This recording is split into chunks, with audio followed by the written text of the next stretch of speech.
ताजमहल के तहखाने के 22 कमरों को खोलने की याचिका को भले ही हाई कोर्ट ने खारिज कर दिया है, लेकिन इस खूबसूरत इमारत पर विवाद थमने का नाम नहीं ले रहा। अब ताजमहल पर मालिकाना हक का दावा करने वाली जयपुर राजघराने की राजकुमारी सांसद दिया कुमारी को मुगल वंशज प्रिंस तुसी ने खुला चैलेंज दिया है। साथ ही तुसी ने राजकुमारी के सभी दावों को सस्ता पब्लिसिटी स्टंट बताया है। राजकुमारी दिया के ताजमहल का वारिस होने के बयान पर प्रिंस तुसी ने कहा, कोई दस्तावेज दिखा दें तो मैं मान लूंगा, ये केवल हवा में तीर मारा गया है। मुगल सल्तनत, फिर ब्रिटिश हुकूमत और फिर आजाद भारत हुआ। इतने समय में आपको याद नहीं आया कि ताजमहल आपका है। मुगल साम्राज्य में 14 में से 9 रानियां राजपूत। ऐसे में आप हमारे रिश्तेदार हो। अगर आप में कतरा भी राजपूताना खून है तो कागजात दिखाएं। तुसी ने कहा, अभी एक भाजपा नेता ने कोर्ट में एप्लीकेशन डाली। कल को वो कहेंगे गुरुद्वारे चर्च की जांच करवाओ तो क्या होगा।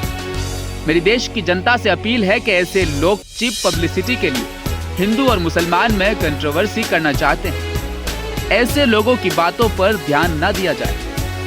प्रिंस तुसी हैदराबाद के रहने वाले हैं। इनका पूरा नाम प्रिंस याकूब हबीबुद्दीन तुसी है। प्रिंस तुसी खुद को मुगल बादशाह शाहजहां का वंशज बताते हैं। वे दावा करते हैं कि बहादुर शाह जफर की 6ठी पीढ़ी के हैं। इन्होंने कई सालों पहले अयोध्या की बाबरी मस्जिद और ताजमहल पर मालिकाना हक का दावा किया था, लेकिन न्यायालय ने उसे खारिज कर दिया। पहले उन्हें आगरा आने पर प्रोटोकॉल मिलता था, लेकिन अब उस इंतजामिया कमेटी और पुरातत्व विभाग दोनों ही उनकी उपेक्षा करते हैं।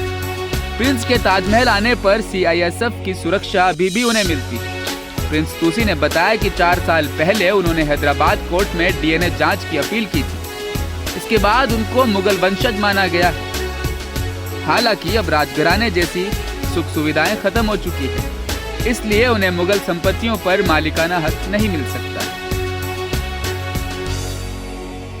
आपको बताते हैं इससे पहले ताजमहल पर क्या कुछ कब हुआ।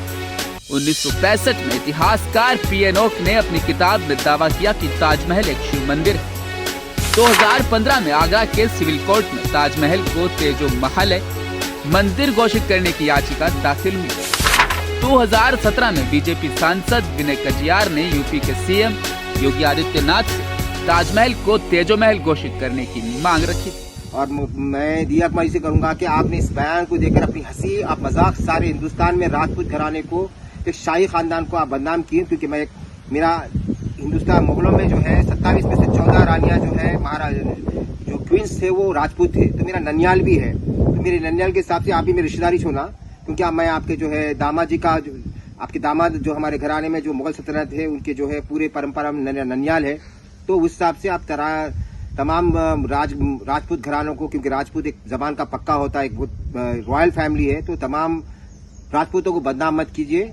और इस तरह के छिछोरे, जैसे मोदी जी कहे कि उनकी पार्टी में कुछ बरबुले हैं, तो ये सही कहे थे कि ये भी आप भी एक बरबुली है। हिंदुस्तान के तमाम हिंदू और मुसलमान भाइयों से कहूंगा कि ऐसे चीप पब्लिसिटी गेन करने वालों के लिए बात को तवज्जो न दें। ये एक हिंदू और मुसलमानों की कॉन्ट्रोवर्सी पैदा करना इनके दिमागों में है। और दूसरी चीज, एक बीजेपी के सांसद, बीजेपी के प्रभारी जो है एक PIL दाखिल किए कोर्ट के अंदर के 22 दरवाजे खोलो उसके अंदर बोलकर, तो उनसे भी मैं कहूंगा, क्योंकि अकबर आजम ने अमृतसर की जमीन गोल्डन टेम्पल को डोनेट किए थे, कल आप बोलेंगे वहां पे भी खोलो, तो गुरुद्वारा खोद के निकालो। उसके बाद चर्च, बॉम्बे की चर्च को बोलेंगे, इसके बाद फिर आप जो है गोवा की चर्च, तो आपको जो है संसद बना, आपको जो है प्रभारी बनाया जाके आप जो है दे। और जहां तक ताजमहल का सवाल है, ताजमहल की जमीन का, तो आपका ये बुनियाद जो है, आपका जो बयान है वो बेबुनियाद है। आपको मैं ओपन चैलेंज कर रहा हूं, आपके पास कोई पोतीनामा में कोई दस्तावेज नहीं है। आप एक हवा में तीर मार दिए कि दस्तावेज है बोलकर। अब वाकई अगर राजपूत घराने का ब्लड है, आप में जरा से भी अगर बाकी है आपके पास कि आपकी बात पे जो राजपूत की जबान पक्की होती, तो आप वो दस्तावेज पेश कीजिए। मैं आपको जिंदगी भर आपके पास आपको मानने के लिए तैयार हूं। ऐसा कोई दस्तावेज आपके पास है ना आपके खानदान में है।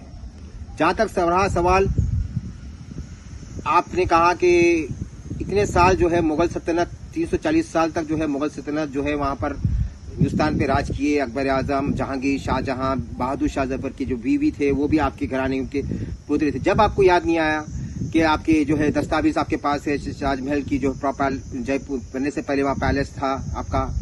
फिर आप जो है 1857 में जो है बीजेपी गवर्नमेंट मुगल सल्तनत जो है खत्म हो गई, इस बार ब्रिटिश गवर्नमेंट चालू हुई। आप फिर मुगल सल्तनत की गोद में से निकल कर आया कि आप लोग जो है जब हिंदुस्तान आज़ादी के लिए लड़ रहा था, आप जाके जो है आपका खानदान जो है ब्रिटिश की गोद में बैठ गया। जब आपको याद नहीं आया वहां पर, अब जो है हिंदुस्तान आज़ाद होके ब्रिटिश की गवर्नमेंट के बाद हिंदुस्तान आज़ाद हुआ।